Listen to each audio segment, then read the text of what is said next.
Hi, Lauren. Hi, Isabel. How are you today? Fabulous. One day until the 4.5 year journey is finally pushed out into the world. So I'm ready for that to happen so I can sleep. I should introduce myself. My name is Alec Toombs. I'm a writer for the Film Yap. I'm based out of Indianapolis, Indiana. I published my review of your film this morning, and it's a movie that's hard to say I enjoyed, but I respected the hell out of it and really admired the work you both put into it. Thank you. Thank you. I am curious, what was your inspiration for the movie? I know, Lauren, you were a rower in college, and I've seen some movies listed such as Black Swan or Whiplash, which I know you worked as a sound editor on. What were some of your other inspirations for the film? Yeah, I mean, I was trying to figure out a film that I could make a splash with for my debut. But like, it's like right what you know. And again, yeah, I wrote in college, and so it took my 4 years of experience to press it down because I haven't seen a film aside from one scene in The Social Network, one brilliant scene of rowing. Like I hadn't seen a film that really captured what I felt like doing that sport. Another thing is I really love the obsessed artist films. I mean, you mentioned Whiplash, Black Swan. The thing about those generally is there's this external force that's always kind of pressing on our protagonist in the sense that there's an overbearing mother or coach, or they're trying to win the big game or the Olympics or what have you. And as someone who's very ambitious and gritty, I'm very internally kind of motivated, and I wanted to explore that. And I think that and also too, I mean, we also get these cases of like what drives a person, and films like to have like one specific event. Like this happened when she was 7 years old. I think truly the way that we are and the way that we're driven is a mix of nature and nurture, and it's 1,000 little things that happen throughout your life that propel you on this journey. So I really wanted to make a film that kind of explored that.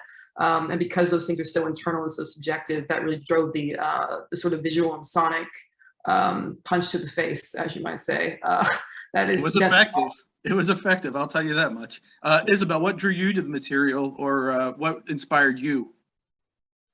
I read the script and I have my own kind of relationship with grit and ambition that gets really messy at times for myself. And I felt like in my gut, I was like, gosh, I want to be Alec Stahl and tell this story and do this movie. And I met Lauren after, I sent an audition tape in and wrote a letter to her. And when we met in person, we talked about like, LA and dating and like life. And then, we started talking about the movie. And I think we both kind of realized that we both have this sort of like gritty, ambitious little creature living inside of us. And, when you live in a place like Los Angeles where everybody's like so blasé and doesn't care, it's like something that you don't usually get to talk about. And it was really nice that like Lauren and I really connected in that way. And we were like, okay, so we're going to do this movie together.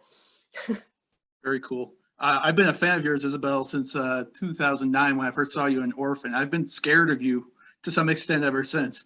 I'm very excited for Orphan 2. I know it's coming out, is it late next month? No. So I don't know who put that. IMDb people like take it as like, yeah, this is what it is. But like IMDb people can edit and add whatever. It's not coming out late next month. I would be doing way more press, and I would probably be tracking now for it. They haven't actually set a release date, but we're just kind of starting on making that plan. And so hopefully we'll have a release date in the next month or two. Sorry. Pardon me. What was it like to take on a character you play as a kid and play again, say, 12, 13 years later? It was interesting. It was like kind of putting on an old dress, that you haven't worn in a while, and you're like, gosh, it still fits, It was really like an exciting thing to be a process, like to get into the process of. Also, like I associate produced the movie as well, which was a new territory for me to be in, to be creatively involved in the other side of this movie. And I'm excited for people to see it. I think we really did a great job with it. I don't know what people will think is creepier, watching me as a kid play an adult or watching me as an adult play a kid, because I found watching it a month ago that I was incredibly disturbed. And I didn't feel that way when I watched the first movie. So I don't know. They did something with it that worked really well. And yeah, I mean, I don't know if I would have been able to revisit that role and the kind of strain that it was, work-wise, if I hadn't done this movie. I mean, this movie really kind of built my endurance. I mean, The Novice was like a beast that we conquered. We filmed this movie in 24 days, 23 days, right, Lauren? 24 in a splinter, yeah. Yeah. And so, filming a movie like that, of this size in that short amount of time, and then going on to a movie like Orphan, where we had, a good chunk of time, like a little over 2 months to make, you really get to kind of like appreciate the time that you get that you don't get on indie movies, but also the urgency that you get on a movie like this is different. I think it punches through the story, which is what you see on screen. Sure. Is it that you tend to be drawn to dark roles, something like Orphan or The Novice, or is that just like seem to be how you're cast? Do you have a desire to do like a romantic comedy or something? Or oh yeah, I'd love to do a romantic comedy. I think that people have a perception of actors that it's like once you do something you can only do this thing. Like Lauren and I have talked about this, like since this movie, like everyone's like, here's this sports movie, and Lauren's like, that's not what all that I do. And I feel similarly. It's like for years, like the movies that constantly come across my desk are scary movies where I play this like terrifying villain. And I think that something that I actually really love about this movie, about Novice, and kind of similarly to Esther, is like, I think that I have a lot of empathy as a person, and I find a lot of really great ways to look at a character like Esther, for example, and see what their actual desire and want is, which is they want to find love. And in this movie specifically, Alex is not, she's not just the hero of the story, she's also her own villain of the story. And how do you humanize a person like that and show somebody that this person is not just one thing? And I really love that about playing darker characters. I think it's a really powerful place to be when you can dive into someone's shoes that isn't necessarily likable, and you have to find a way as an actor to make people still fascinated enough to watch. And like with this movie, I mean, that was a constant thought in my mind, is like the first 12 minutes of the movie, Alex doesn't really talk. I'm like, how do I get the audience to really like her? And then, Lauren and I talked about this at the end of the day. The conversation was like, well, it doesn't really matter. We just have to be fascinated to watch her. And so then it came really about like, well, how do I become a mystery, slightly at the beginning. And it really, it is a challenge as an actor I really love, that I don't think you can really see. Like in a romantic comedy, this person is what they are. And I think it's very rare to see a romantic comedy where you watch somebody, because you're trying to tell this cute story, you want to entertain people, where you can really dive into a person's psyche. And with movies like this, this is all character driven. Like the story doesn't work without the character at its core. And those are the kinds of challenges I really like as an actor, where you're just as much a part of the story as the scriptwriter, the director, is everything, because you're in every frame of the movie, and what you do drives the story forward, or it either makes it collapse. I like that pressure. I don't know why. You did a great job. Congratulations. The performance was really great. Lauren, this is probably lame to ask after a 4.5-year journey to get this movie done, but I like the movie well enough that I'm curious, do you have anything coming up next that you're at liberty to discuss? I have many things. And my favorite analogy, which I will also tell to you, is that being a writer-director feels like having children in the 1800s. You have have a lot of them, because most of them are not going to get to adulthood. So I have many children I'm nurturing and loving right now.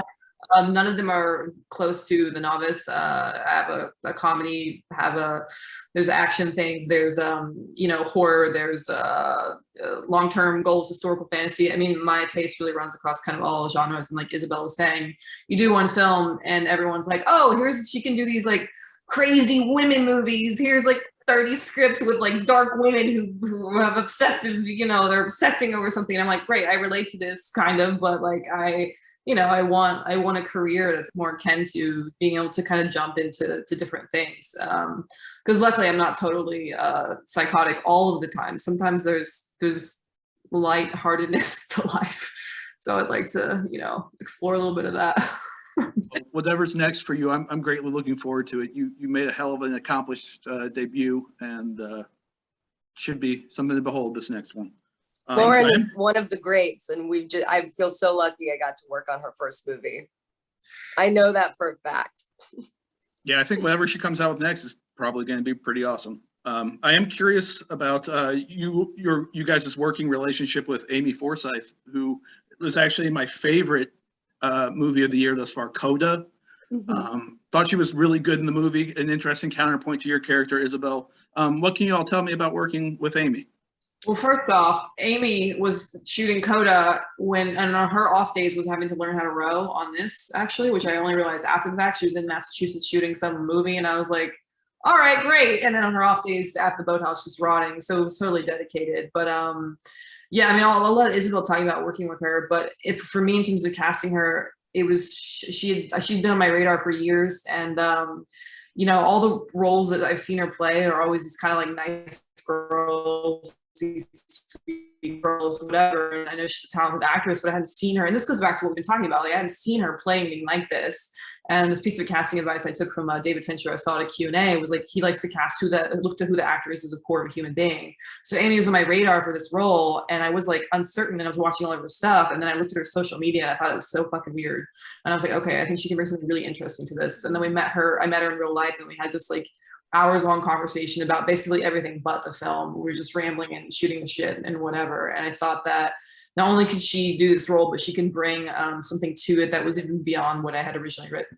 But I'll let Isabelle talk about, you know, working in the moment. I met Amy years ago, funny enough, through somebody that I was like not dating at the time. Like, we had broken up, and they introduced me to Amy, and I remember we just like clicked really, really well. And you know, and she was living in New York and I was living in LA. And so anytime she came to LA or I was in New York, we would see each other. And I had always wanted to work with her because I think she's just an incredibly talented actress, like so natural and like amazing and fun as a person. And I remember when I heard that she was doing this movie, because she was actually already attached to the film when I met Lauren, I was like, so pumped, because I was like, oh, this would be so cool if I got this, because I'd get to work with Amy. And you know, and it's funny because I actually taped an extra scene for my audition, and part of the reason I taped that scene, I don't know if I've even said this before, but like part of the reason I taped that scene is because I loved that scene, and I knew that I would be doing that scene if I got the movie with Amy. And yeah, doing this movie with her was incredible. I mean, she was training in Massachusetts, I was training, you know, for the film here in Los Angeles, and when she came into town, she had just kind of wrapped Coda, and like, you know, we were in a boat together every single morning for a couple hours after that, like for the couple of, you know, weeks leading. I think it was like only a week or 2 weeks before we left for Canada. And Amy is just not only an incredible actress, but a wonderful person, and like just such a grandma at her core, which you would never guess, like watching, like she's like showing up or Birkenstock, she like does puzzles, like, you know, and I'm kind of like that too. Like I knit, that's like a hobby I have. I mean, it's different, but like we both have this kind of like, you know, this weird kind of old lady living inside of our souls. And I just really connect with that. It was fun to like, you know, shoot the shit. And I know that we're gonna be friends for a long time, and I really hope that we work together. And I'm so happy that she got nominated for an Indie Spirit Award, because she is so amazing in this movie, and she deserves that recognition. She worked just as hard as I did on the rowing and absolutely everything. And for her to get this nomination, I mean, I honestly, my mom was proud of me, but we were both like, Amy, oh my God, Amy. We were so excited all day. Speaking of which, I'm getting the signal, but I do want to thank you both for your time today and congratulate you on all the Independent Spirit Awards you all received. The movie is certainly worthy of them. I hope you all have a happy holiday season, and thanks again for your time. Thank you.